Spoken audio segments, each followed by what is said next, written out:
A simple village melody could carry a death sentence if you knew how to listen. Throughout the medieval era, when rulers controlled every official word, music became the ultimate tool for underground news. We will explore 20 village songs that outsmarted censors and transmitted forbidden information right under the noses of oppressive authorities. You will discover the exact techniques that made these tunes seem like harmless folk music to guards, yet revealed secret plans to entire communities. How did a cheerful song about grinding grain coordinate a major rebellion? What hidden maps were woven into a weaver's rhythmic chant? By the end, you will know how coded songs preserve truth and coordinated resistance, proving that creativity is an unstoppable force. What does it take to hide a revolution in plain sight? Royal decrees could silence a town crier, but they could not so easily control the rhythm of a harvest dance or the chorus of a drinking song. In a world where most people could not read or write, music was the common language, the living newspaper of the village square. Authorities knew this all too well. They posted listeners in taverns and at festivals, their ears tuned not for melody but for sedition. A minstrel singing a ballad about a greedy king from a faraway land might find himself arrested before the final verse, the allegory being far too clear. This created a high-stakes puzzle for the common folk, their need to share vital information, to warn of tax collectors or to coordinate a protest, crashed directly against the wall of official censorship. The solution was not to stop singing, but to sing smarter. They began to weave their messages into the very fabric of music that seemed utterly harmless. A love song's longing could mask a map to a secret meeting place. The cheerful, repetitive work of a blacksmith's hammering song could encode the schedule for a garrison's patrols. The repression intended to silence them instead forged a new kind of language, one where every note and every rhyme could carry a double meaning, transforming simple folk tunes into the most sophisticated communication network of their age. Think of the most cheerful harvest song you have ever heard. Its simple tune and repetitive lyrics seem to celebrate nothing more than the season's bounty. But within that seeming simplicity lay a masterclass in covert design.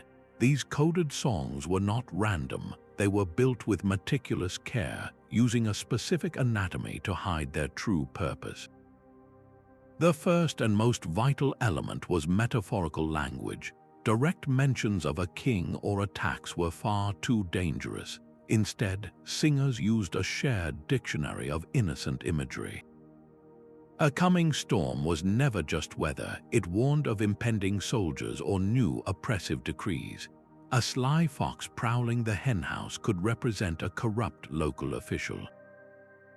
A blacksmith song about hammering a sword into a plowshare was not about peace, but a direct call to disarm a specific noble's guards. The second element was rhythmic patterns. To an outsider, the beat was just for dancing, but for those in the know, a sudden shift from a common time signature to a complex, syncopated rhythm could act as an alert. It might signal that the next verse contained the most crucial information, or that the meeting mentioned in the lyrics was moved to a secondary location. The rhythm itself became a signal flag, waving silently to those who understood its code. Finally, these messages were wrapped in the comforting cloak of traditional song structures. A ballad about a lost love was a familiar form, one that authorities would dismiss as mere entertainment.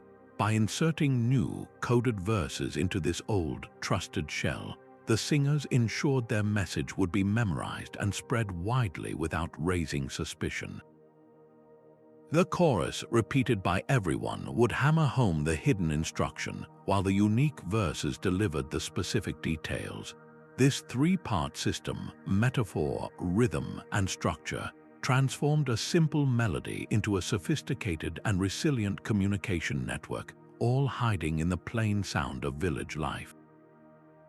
The miller's secret grain turned the daily rhythm of village life into a potent revolutionary tool. In an English village during the Peasants' Revolt of 1381, the air was often filled with the sound of a cheerful grinding song. To the bailiffs and tax collectors listening in, it was just another tune about mill wheels and flour, but every lyric was a carefully crafted deception. The types of grain mentioned were not random. Oats, rye, and dark wheat were not crops at all. They were stand-ins for specific noble houses that the villagers planned to confront. A line about the water flowing high was not about the river.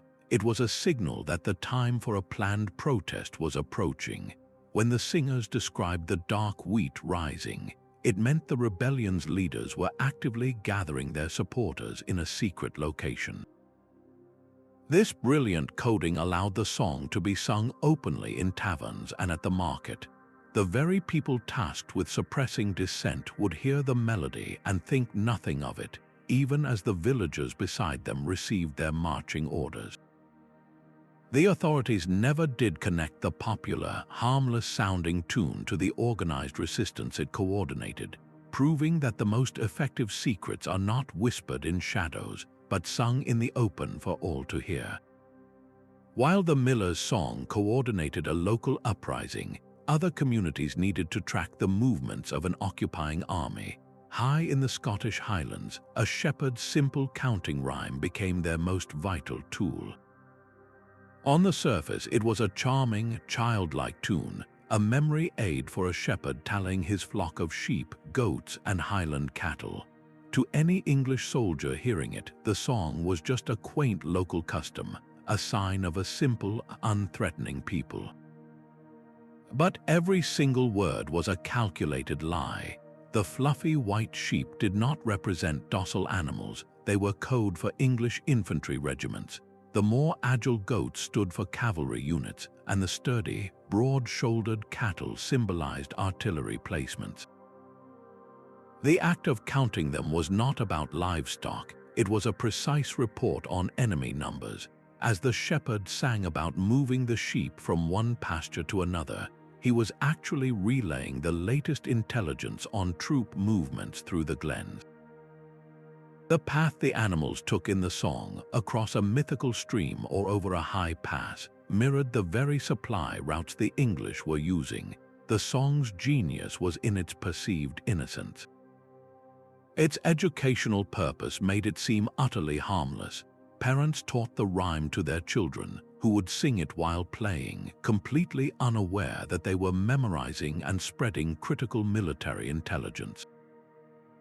An English patrol might hear a group of children chanting and simply smile at the local color, never suspecting that the cheerful chorus detailing a flock of 10 sheep and 3 goats was actually a warning that 10 companies of foot soldiers and 3 troops of horse were marching toward the next valley. This transformed the entire community, from the oldest shepherd to the youngest child, into an unwitting but effective resistance network, all hidden within the rhythm of a nursery rhyme. A baker's oven was more than a source of bread, it was a barometer of rebellion. In the French countryside during the Jacquerie uprising, the simple, rhythmic songs sung while kneading dough and tending fires carried the entire movement's pulse. To an outsider, the lyrics were merely practical instructions, a guide to achieving the perfect loaf. But for those living under the heel of the nobility, every term was a carefully chosen signal. The heat of the oven was not a literal temperature, it represented the political climate. A verse calling for a gentle, warm oven meant the situation was calm, that sympathizers could meet discreetly. But a call for a roaring, intense heat was a clear warning that tensions were rising and dissent was spreading. The most critical metaphor was the dough itself. When singers chanted about the dough beginning to rise, it was not a baking tip. It was the signal that a protest was being organized and supporters were gathering. A sudden shift in the lyrics to mention a burnt crust or a scorched loaf was the most urgent alert of all, a coded scream that the Lord's men were on the move and a violent crackdown was imminent. This system's true brilliance was its fluidity. The song was not a static message, it was a living document. A baker in one village, upon learning of a new decree or the arrival of soldiers, would compose a new verse reflecting the changed circumstances. These updated lyrics were then picked up by traveling minstrels who performed them in the next town over. The minstrel, seemingly just sharing a catchy new baking tune, was actually a communication courier, updating the entire network with the latest intelligence. Villagers would listen intently to the familiar melody, waiting to hear if the oven heat was rising or if the dough was ready, receiving their orders in plain sight. The song transformed the most common of domestic chores into a sophisticated, real-time alert system, proving that even the most oppressive surveillance could be outwitted by the simple, shared language of daily life. The rhythmic clatter of a loom could sound like a secret language to those who knew its code. In the bustling textile cities of Flanders, weavers developed songs so intricately tied to their craft that the music and the pattern being woven were one and the same.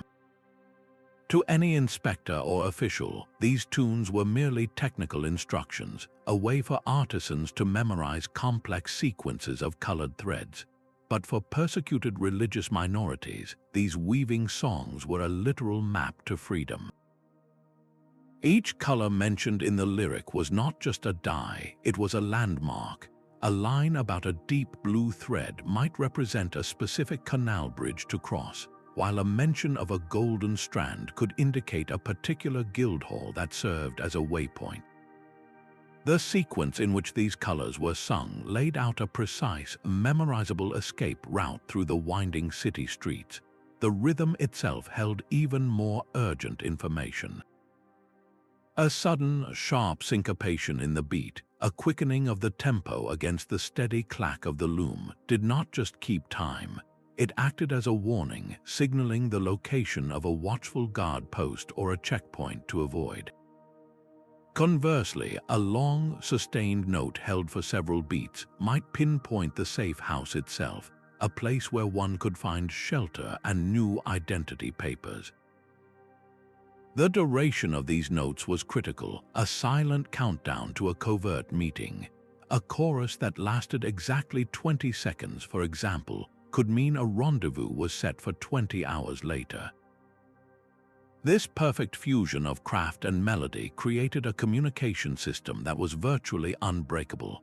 An overseer would hear a weaver singing about crimson wool and a broken shuttle, and see only a dedicated employee focused on his work. He would have no idea he was actually listening to a set of directions leading to a hidden cellar door, with the broken shuttle indicating a path that was currently unsafe. The industrial noise of the workshop provided the ultimate camouflage, allowing these musical maps to be created and transmitted in the open, turning the very engine of the city's economy into a machine for silent rebellion. Out on the open water, a fisherman's song was never just about the catch. For coastal villages strangled by royal trade monopolies and exorbitant taxes, the very rhythm of the sea became their secret ledger. The cheerful tide calls echoing between boats were a sophisticated maritime code, one that turned the daily struggle for fish into a coordinated effort to outmaneuver customs patrols. On the surface, these were simple work songs, a call and response format used to synchronize the hauling of nets. To the king's revenue agents watching from their cutters, it was all just the harmless noise of industry. But every lyric was a deliberate signal. The fish they sang about were not swimming in the sea, they were packed in crates hidden in coves. A call for mackerel might mean a shipment of common salt, a heavily taxed staple. But a verse about a prized, elusive tuna could signal something far more valuable, like fine silks or even books. The descriptions of the tide were not about navigation, they were the community's timetable. A low and slack tide meant it was safe, a time when patrols were minimal. But a rising, rushing tide was a clear alert that the waters were dangerous, that the customs boats were active, and a planned landing had to be postponed. This system allowed for real-time updates right under the noses of authority. One boat would sing out, asking if the cod were biting today. Another would respond with a verse about the water being too murky, a warning that the coast was not clear. They appeared to be merely discussing their luck, but they were actually conducting a covert inventory check and risk assessment. This musical deception was not for profit, but for survival. It allowed entire communities to access the goods they needed to live, bypassing the crushing tariffs imposed by distant rulers who had never set foot on their shores. The fisherman's song, a sound as natural as the waves, became the most resilient link in a supply chain that officialdom could never quite sever. The clang of a hammer on an anvil sounds like pure, unorganized noise, but in the towns of medieval Germany, that percussive beat was a precise language. Blacksmiths, positioned at the very heart of community life, turned their forges into intelligence hubs through the power of rhythmic work songs. To any guard or official passing by, the chants were just the energetic backdrop of industry, a way for smiths to keep a steady pace while shaping iron. For those in the know, however, every strike was a word and every verse was a bulletin. The rhythm of the hammer was the core of the code. A steady, predictable 1-2-3 beat might signal that all was normal. The local garrison was following its usual, predictable patrol route. But a sudden, jarring shift to a complex, off-kilter pattern, a syncopated hammer blow, would act as an urgent alert. This irregular rhythm could warn that extra guards had been posted at the city gates or that a surprise inspection was underway. The very intensity of the fire described in the lyrics served as a barometer for military presence. A song about a low, banked fire represented a relaxed security posture, a time of opportunity. But a verse that vividly described a roaring, white-hot forge was a clear signal that the local lord's soldiers were out in force and the authorities were on high alert. Even the materials they sang about were code. Iron was not just iron, it represented the common foot soldier. The more valuable and difficult-to-work steel might symbolize a knight or a captain of the guard. A line about a brittle piece of tin could be a thinly veiled insult, a coded reference to a weak or cowardly nobleman whose defenses were rumored to be full of holes.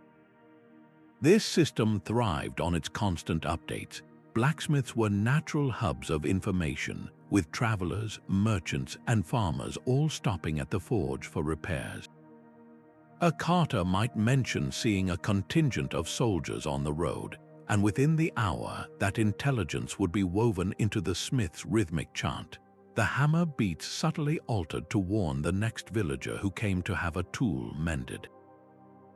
The incredible noise of the forge itself, the constant hiss of steam and the ringing of metal, provided the perfect acoustic cover, ensuring that these coded conversations remained private even when conducted in the most public of workshops. A secret whispered in a quiet room could be overheard, but a message pounded into a piece of hot iron with a 2-pound hammer was for the ears of the community alone, proving that sometimes the best way to hide information is to shout it inside a storm of sound. High above the bustling medieval streets, the air was filled with the sacred sound of masons at work. The rhythmic tapping of their chisels against stone seemed like a hymn of devotion, a soundtrack to the rising spires of great cathedrals. Yet within these grand construction sites, another kind of blueprint was being shared, one hidden in the plain sound of their work songs. These were not just melodies to keep time, they were intricate guides for those fleeing persecution. A verse describing the precise cutting of a keystone did not merely teach an apprentice, it detailed the location of a hidden alcove behind the choir screen. A cheerful chant about mixing mortar with extra lime and sand was not a recipe for stronger walls. It was a coded review of a safe house, signaling that its owner was trustworthy and the location was secure. The songs traveled effortlessly across borders, carried by the guild masons who moved from one cathedral project to the next. A mason from France could arrive at a worksite in Germany and join in a familiar-sounding tune about laying foundations. To the local bishop overseeing the construction, it was a display of pious craftsmanship, but to a dissident listening from the shadows, that same song was a vital update, revealing a new escape route through the city's underground passages, its directions cleverly mapped onto the description of flying buttresses and hidden drainage channels. The very sanctity of their workplace provided the ultimate disguise. Who would suspect that the holy work of raising a cathedral, funded by the powerful institutions of the age, was simultaneously generating the very songs used to undermine their authority? The music of the Masons became a paradox, a tool of rebellion crafted in the heart of the establishment, proving that the most effective secrets are often kept in the most sacred of spaces. A village healer humming over her garden was often the first and only warning of a coming plague. In an age when official word of an epidemic moved at the speed of a royal courier, these women developed a far faster system, hidden within the gentle rhythms of their planting chants. To the local priest or bailiff, these songs were merely superstitious folklore, a primitive attempt to encourage a good harvest of medicinal herbs. They dismissed the healers as simple women with their bundles of weeds and silly rhymes, completely unaware they were listening to a sophisticated early warning network. The herbs named in the lyrics were a precise diagnostic code. A verse emphasizing the need to sow rue and wormwood was not a gardening tip. It was a grave warning of a feverish, sweating sickness likely sweeping in from a nearby town. A chant focused on yarrow and elderflower, however, might signal the arrival of a persistent lung ailment, a different kind of threat altogether. The planting instructions themselves mapped the epidemic's spread.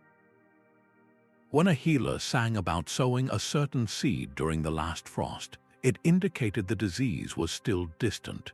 But a new verse urging immediate planting after a rain meant the danger was now close, perhaps just one village over.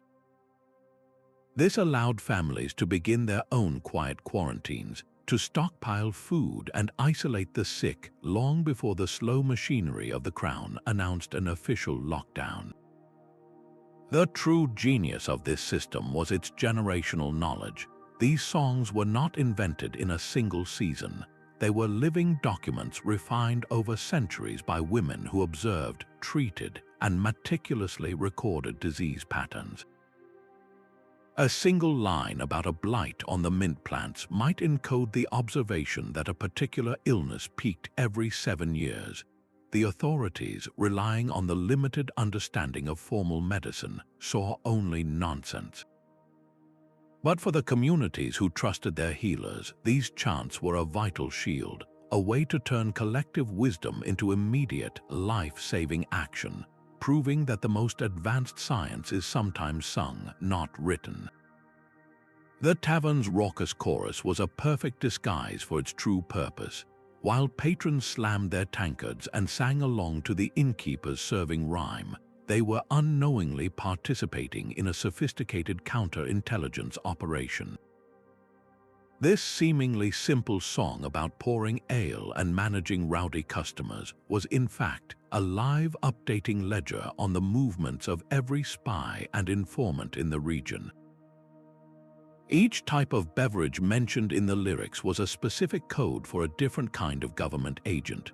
A verse calling for a round of dark, heavy stout might signify a known royal tax assessor, a man whose presence required careful avoidance. A call for a delicate, imported wine could represent a more dangerous figure, perhaps a crown investigator sent to root out dissent. The serving sequences were even more critical. The order in which these drinks were sung about from the first round to the last mapped the actual travel route of these agents between towns. If the rhyme detailed serving a stout, then a wine, and finally a cider, it warned the network that the tax assessor had been spotted first in one village, the investigator in the next, and a local informant, the cider, was now active in their own area. This system was kept current by the innkeepers themselves, the natural observers of all who traveled the roads. A keeper in one town, upon noticing a new face asking too many questions, would quickly compose a new verse for the old tune, inserting a new drink into the serving order. When a traveling minstrel or merchant arrived, they would learn the updated song in the tavern that night. They would then carry this new intelligence with them, singing it in the next town's inn, where the local keeper would listen intently, updating his own mental list of threats. The very boisterousness of the performance, the slurred words, and the off-key singing provided the ultimate cover. A real spy sitting in the corner would hear only drunken revelry, completely unaware that the entire room was coordinating around his presence, using the chaos of the public house to share the very secrets he was there to uncover. A wandering minstrel's song about a lonely road was rarely just a story. These traveling musicians, welcomed in every tavern and castle hall, became the most trusted couriers for a hidden world, their cheerful ballads functioning as encrypted guidebooks for those with nowhere else to turn. The landscapes they described were not just poetic imagery, they were precise, memorized maps. A verse about a crooked oak tree split by lightning was not a detail from a dream. It was a critical landmark, signaling a specific fork in the road where one must turn left to avoid a Lord's toll bridge. A cheerful chorus describing a babbling brook with a flat, grey stone in its center did not set a scene. It pinpointed the exact location of a shallow, safe crossing point, away from the watched main fords. Even the weather in their songs was a code. A description of a clear, starry night was not about romance. It revealed the best time to move, indicating that patrols were sparse and the way was open. But a new verse added about a sudden, fierce squall was an urgent warning, meaning that the main roads were now dangerous and a secondary, hidden path must be used instead. The minstrel's true genius was his ability to update this information in real time. Arriving in a new town, he would listen carefully to the local gossip and observe the movement of soldiers. He would then subtly alter the lyrics of his most popular traveling tune, replacing the crooked oak with a ruined mill if a checkpoint had been established, or changing the clear night to a foggy dawn if a curfew had been imposed. When he performed that song in the next village, the updated intelligence was broadcast to everyone listening. A family hiding in the crowd, planning their escape, would hear the new lyrics and immediately adjust their route, avoiding the very dangers the minstrel had just documented. His public performance was the perfect shield, the song's entertainment value protecting the vital news it carried, ensuring the message always reached its audience while the messenger himself remained above suspicion, just another voice in the endless chorus of the open road. A broken heart could reveal the true price of wheat.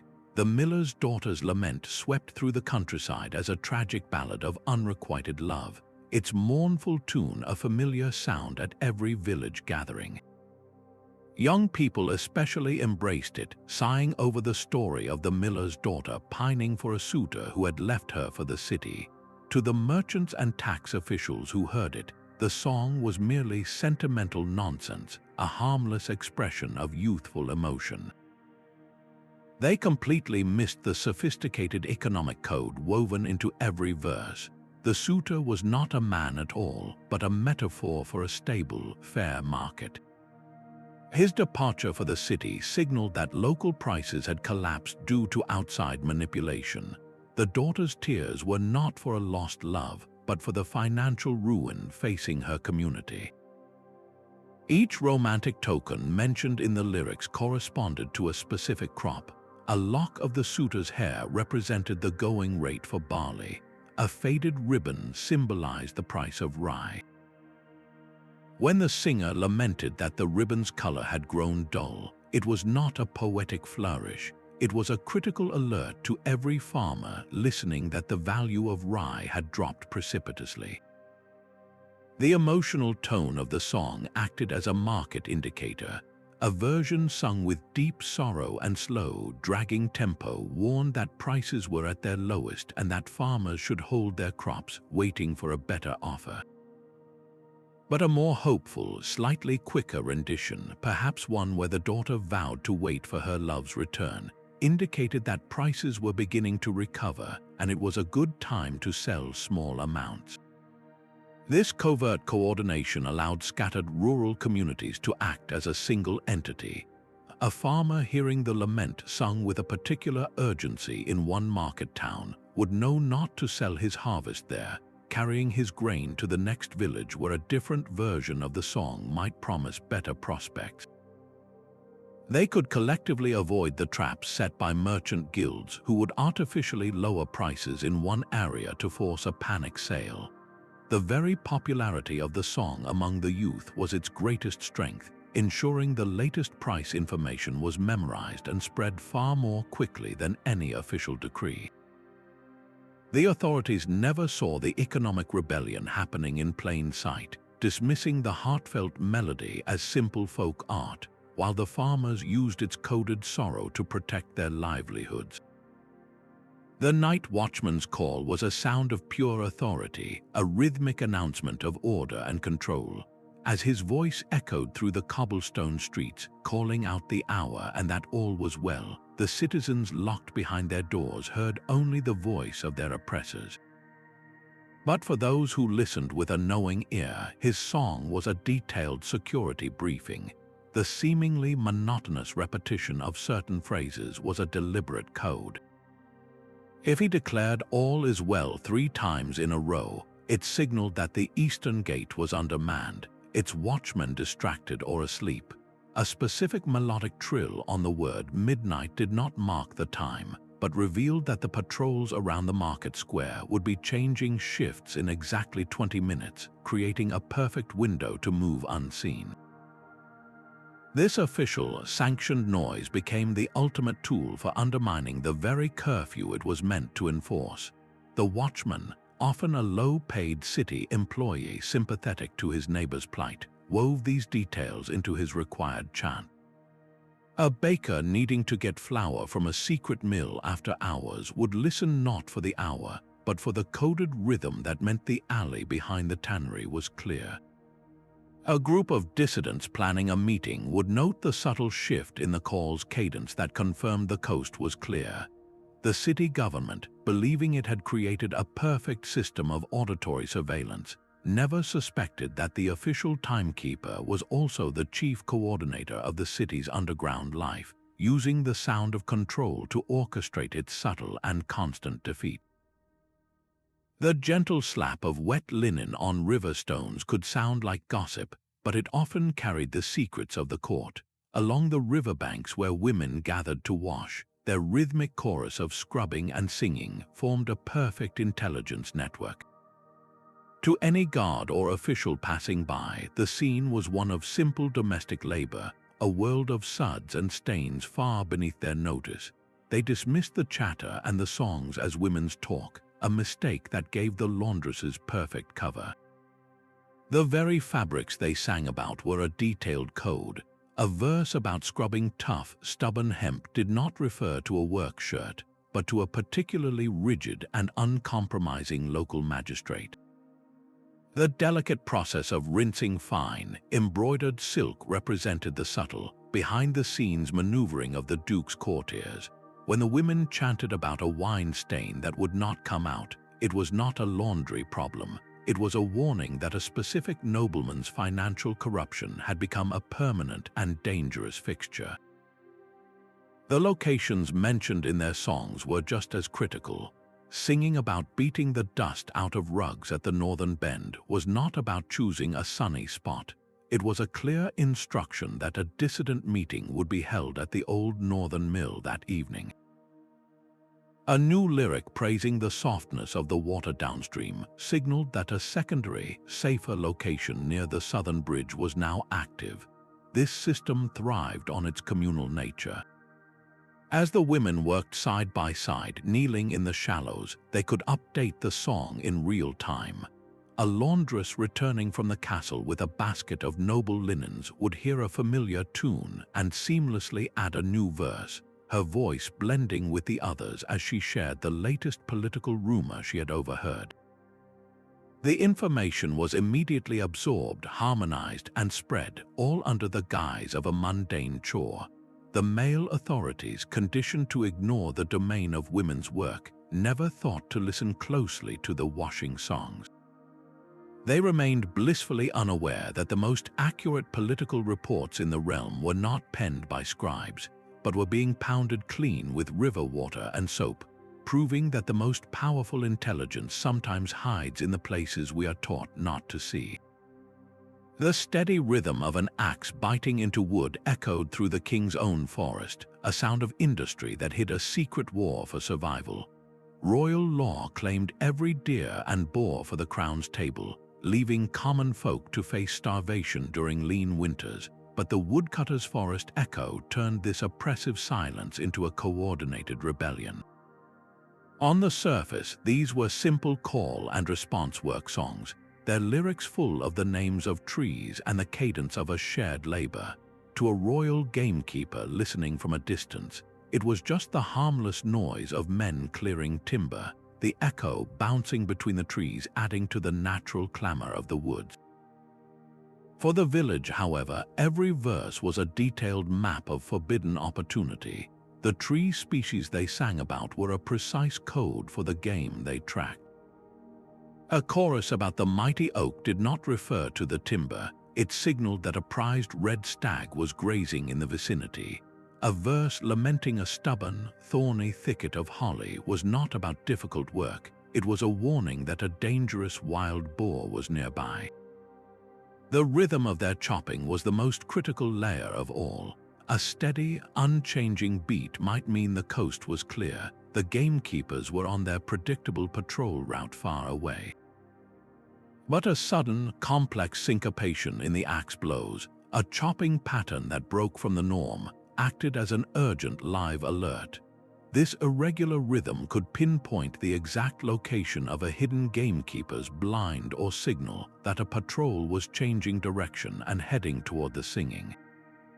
The echoic nature of their work was its greatest asset.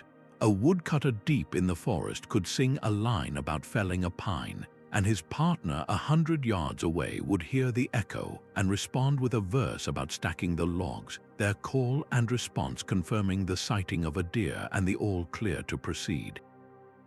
To the authorities, the overlapping, echoing voices were just a consequence of the terrain, a natural blurring of sound that made the songs seem even more innocent and unstructured. They never realized that this very echo was being used to triangulate the movements of both man and beast, allowing an entire community to safely coordinate their poaching, filling their pots with meat that legally belonged to the king, all to the cheerful, ringing soundtrack of their own survival. A stable hand humming while brushing a horse's coat could forecast an entire army's arrival. In the world of castles and mounted knights, the stable was a hub of intelligence, and the workers there turned their everyday horse care songs into a precise early warning system. To a nobleman or his captain, these melodies were just the soothing background noise of a well-run stable, a sign of diligent grooms at work.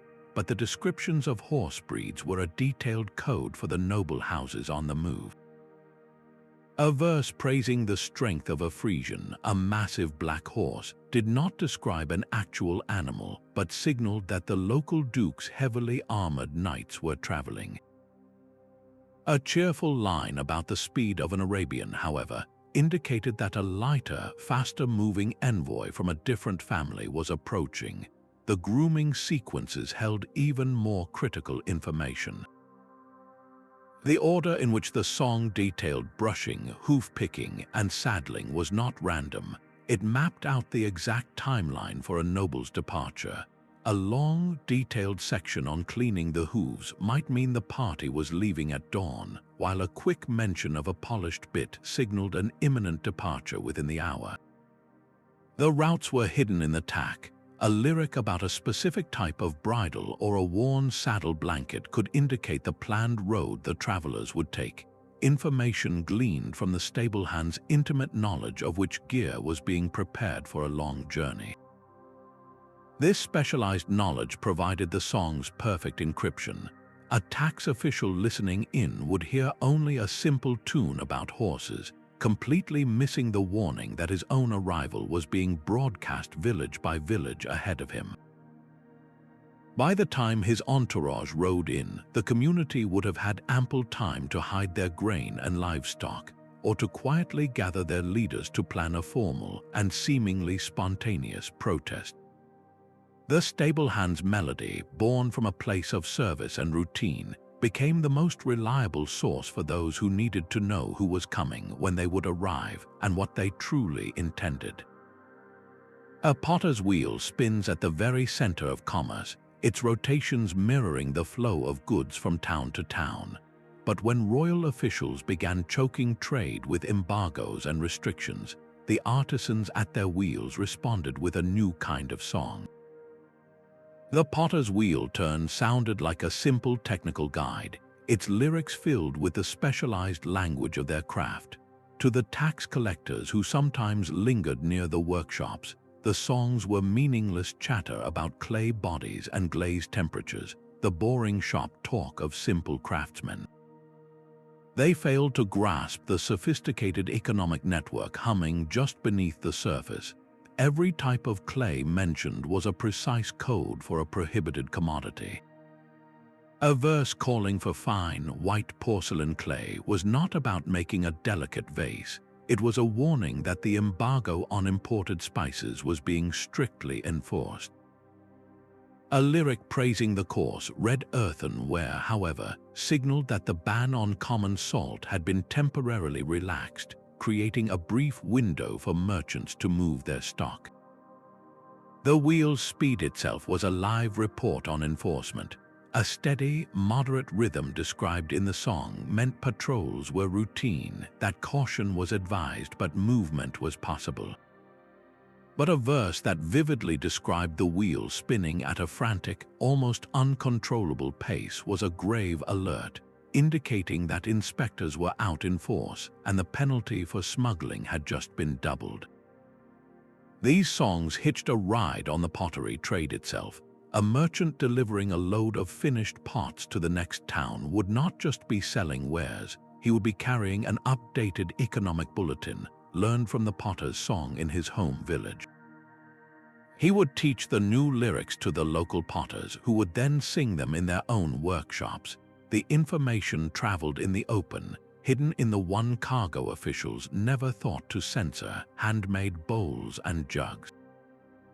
The seemingly impenetrable technical nature of the lyrics provided the ultimate disguise, allowing merchants to coordinate their entire strategy against the crown's economic siege, all to the steady, turning rhythm of the wheel. Even the sacred art of brewing could mask a forbidden sermon.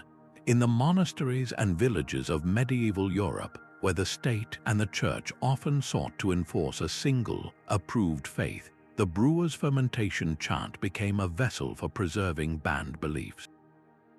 These were not simple drinking songs, but intricate hymns to the craft itself, filled with the precise language of malt, hops, and yeast. To any outsider, they were just technical instructions, a pious brother or a village brewer ensuring a perfect batch of ale. But for a persecuted religious minority, every step of the process was a coded signal. The moment the brewer sang about the mash tun, the vessel where hot water met grain, it was not a brewing tip. It was the signal for the time of a secret worship service, a verse describing the vigorous first fermentation, when the brew was most active and volatile, indicated that the meeting was imminent and required absolute caution. The ingredients themselves were a map, a chant calling for a specific type of barley grown on a sun-facing hill did not refer to a grain supplier, but to a congregation that met in a hidden valley chapel. A rare imported hop mentioned in the lyric might point to a much smaller, more discreet gathering in a remote farmhouse. The sacred history of brewing gave these songs an unassailable legitimacy. Monastic brewers had long viewed their work as a form of devotion, and their chants were seen as hymns to divine creation. This sacred shield made the songs untouchable.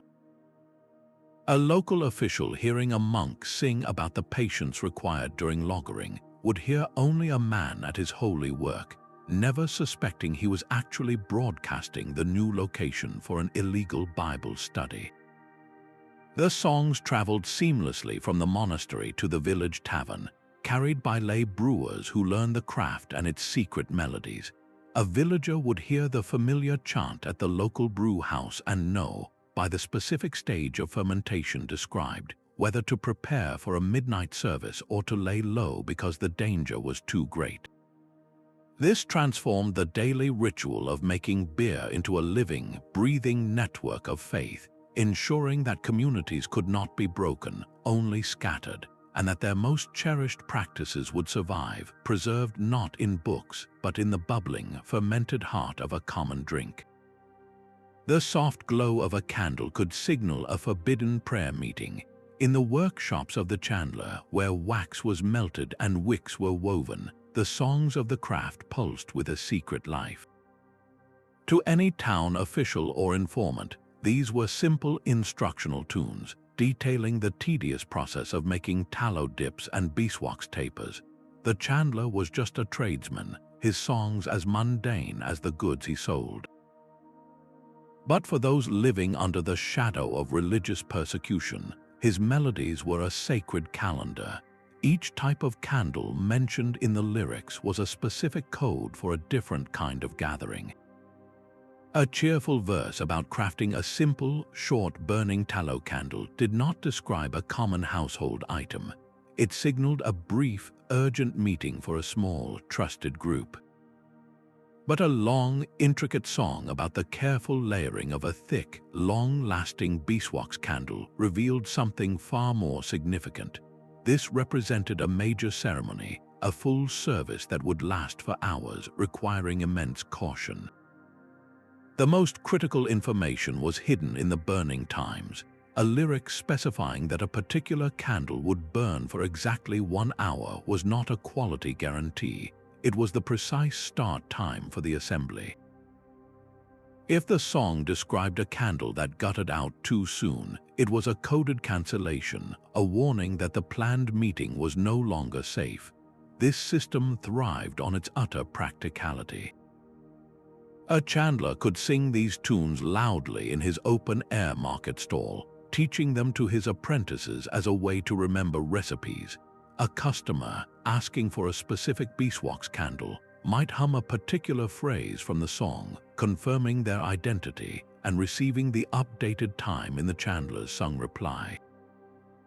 The authorities saw only commerce, a man selling light. They never understood that he was also selling moments of spiritual sanctuary, using the rhythm of his work to keep a fragile faith alive, one secret flame at a time. The stench of the tannery was its own perfect shield. While the rhythmic pounding of hides in vats of pungent oak bark and urine created an atmosphere most officials were happy to avoid, the leather workers within were weaving a powerful labor movement into their grim daily songs. To the wealthy guild masters and city councilmen who occasionally passed by, holding scented cloths to their noses, these chants were merely the crude noise of a foul but necessary trade.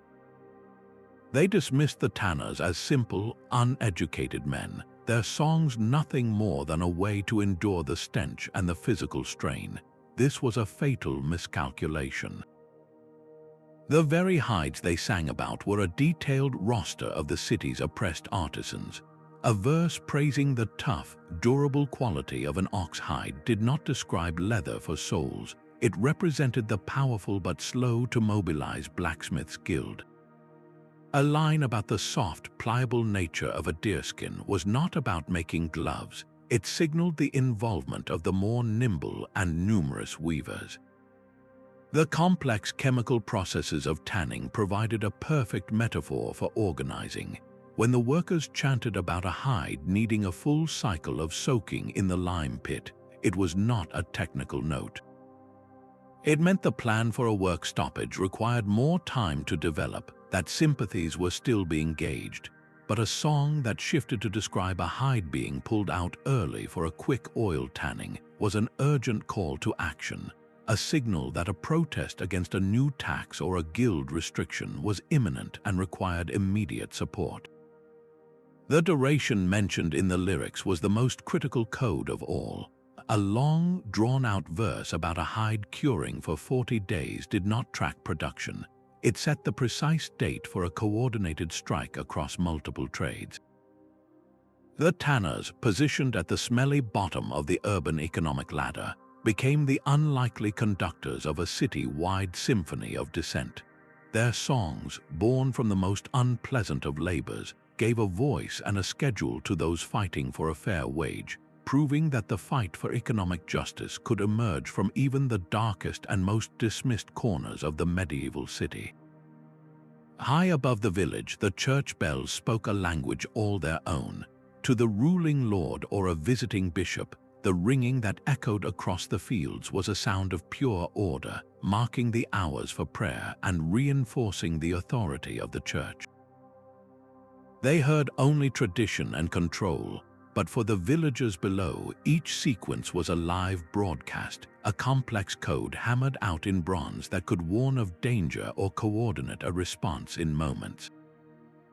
The bell ringer, often a respected elder, was the master of this public secret. A standard call to vespers might ring out, but with a subtle alteration, 3 quick, sharp pulls on the smallest bell followed by 2 deep, resonating tones from the great bell. To the uninitiated, it was just a slightly hurried call to prayer. To the farmer in his field, however, that specific sequence was a clear and urgent message. The 3 high pitches meant riders, likely soldiers, had been spotted on the horizon. The 2 low tones indicated they were coming from the west. The entire village now knew an armed group was approaching from the western road, and they had minutes, not hours, to react. The timing between the rings held the instructions. A long, anxious pause after the sequence might signal a lockdown, a directive for everyone to stay inside their homes and bar their doors. But a rapid, continuous pealing following the coded alert was a call to assemble, a summons for the village militia to gather at the churchyard with whatever tools or weapons they could find. This system could be adapted for any crisis, a different pattern, perhaps a repeating, mournful toll from the middle bell, did not mark a death in the community. It was a quarantine alarm, a warning that news of a plague had reached a neighboring town and that all travelers were to be avoided. The rhythm could even guide practical action during a fire.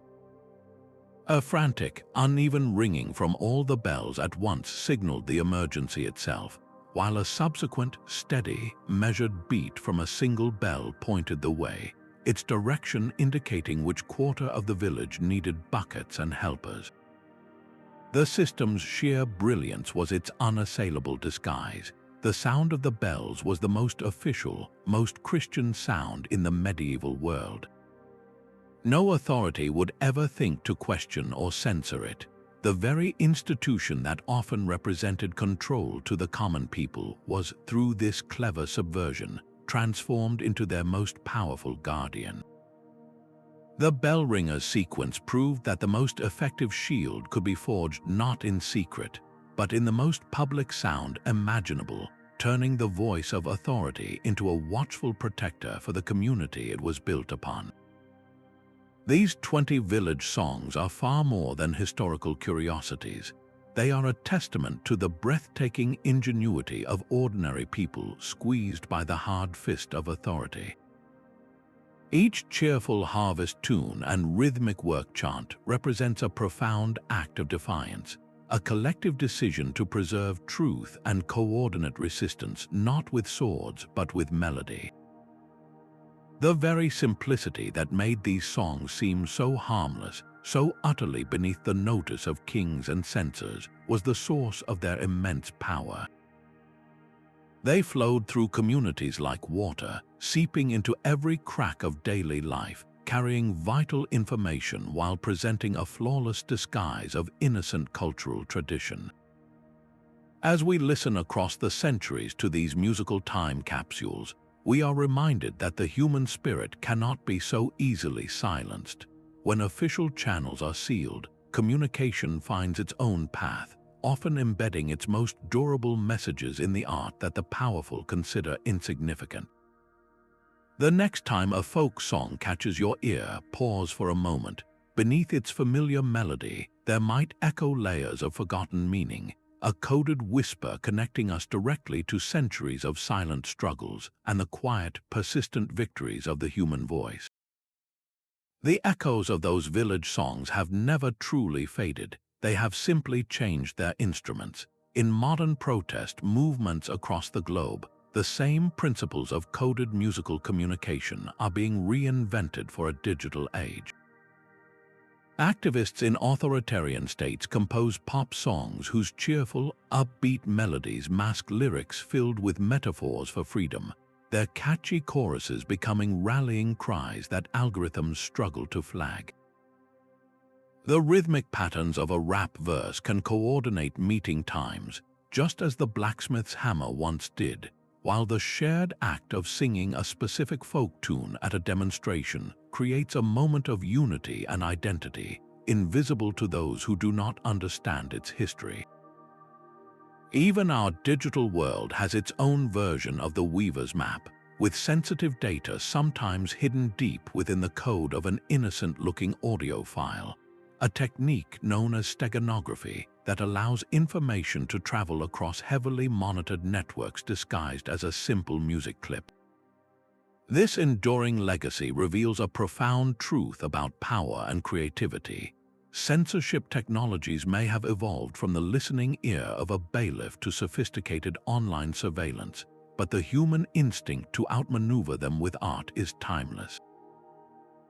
The medieval villager encoding a tax protest into a harvest song and the modern activist embedding a map into a digital melody are connected by the same thread of defiance. They remind us that the most resilient networks are not made of wires and servers, but of shared culture and collective memory. By understanding this long history of musical resistance, we learn to listen more deeply to the soundscape around us, to hear the subtle harmonies of dissent that persist beneath the official noise. The struggle for free expression continues to find its rhythm, proving that the song of liberation once composed is a melody that can never be fully silenced.